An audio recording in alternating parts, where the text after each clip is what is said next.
Good morning mga kababayan, Luzon, Visayas at Mindanao. Good morning po sa ating lahat. Nandito tayo ngayon at tayo po ay mag-usap mga kababayan. Sa ating pag-usapan ngayon mga kababayan ay yung impeachment trial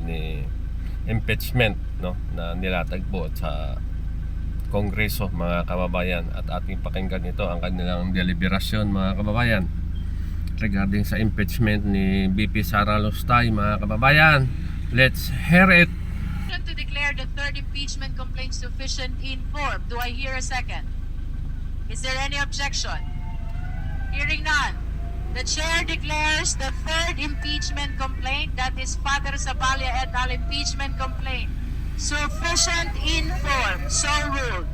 So ruled. The chair is now ready to hear the motion on the fourth impeachment complaint. The Honorable Padiernos. Madam Chair, I move to declare the fourth impeachment complaint as sufficient in form. There is a motion to declare the fourth impeachment complaint, that is Cabrera impeachment complaint, sufficient in form. Do I hear a second? The same has been seconded. Is there any objection? Hearing none. The chair declares the fourth impeachment complaint, that is Cabrera impeachment complaint, sufficient in form. So ruled.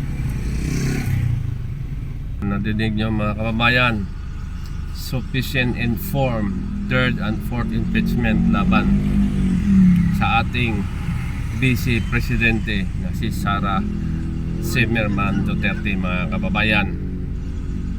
Sana naman itong Senado ay wag na magpatumpik-tumpik kapag naipasa na sa kanila, na-transmit na sa kanila impeachment complaint. Baka pagdating naman ng fourth read na sinasabi na fourth read, ito na naman ang Senado, ay wala na namang gagawin mga kababayan.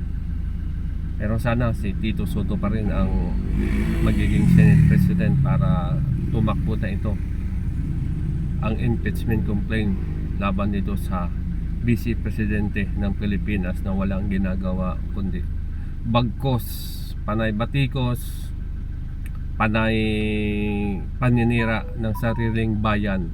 Hindi ba mga kababayan? Panay paninira sa sariling bayan. Wala nang ginagawa. Kanya, yun na lang palagi ang kanyang ginagawa mga kababayan. Sinisira niya ang bayan natin. Imbes na tumulong para sa ikakaunlad ng bayan, hindi, binabagsak niya mga kababayan.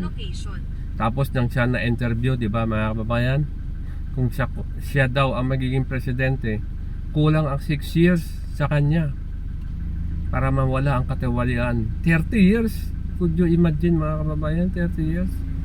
So ibig sabihin, in his back of his mind, her mind, meron silang plano to extend her mga kababayan. Pag siya magiging presidente natin, kawawa ang bayan ng Pilipinas mga kababayan. Kaya wake up na mga kababayan. Wake up mga kababayan. Pasensya na kayo mga kababayan, may mga kabataan. Nakuha natin ang video. Isipin nyo yun, no? It's 2 o'clock in the morning. Ayan mga kabataan. Hindi naman na nagpapatrol ang mga ating kapulisan. So yan mga kababayan, narinig nyo na third and fourth na impeachment laban sa ating Vice Presidente na si Sara Duterte Lustay ay sufficient in form. So kudos sa mga kongresista, sa ating mga magigiting na congressman na nanangkulan para sa konstitusyon, kundi hindi lamang sa politika. They are serving for the country, they are serving for the people mga kababayan. Kaya maraming salamat po sa mga congressman. Sana ang ating Senate ay gumawa rin para sa ikabubuti ng bayan natin.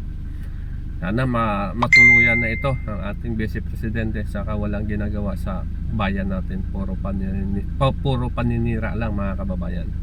O siya, sige, dito na lang tayo mga kababayan. God bless us all.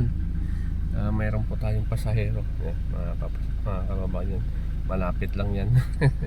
O siya, sige, maraming salamat po muli sa inyong panonood, sa ating mga kababayan dyan sa Middle East, buong Middle East. Ingat po kayo mga kababayan, ingat po kayo